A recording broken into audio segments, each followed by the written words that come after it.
21 век на улице. Вот это город Лепель, дом 90, улица Войкова, дом 91, 61. Это вот у нас пятиэтажное здание. Помните, мы часто рассказывали, как чиновники Лукашенко держат коров по колено в грязи и навозе.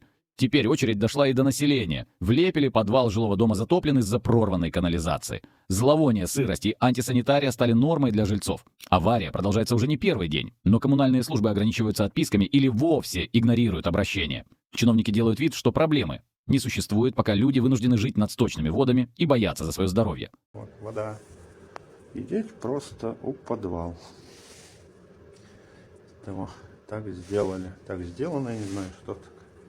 Скоро дом этот рухнет, фундамент от воды. Это каждый раз вода. А еще тут во. А где у нас тут?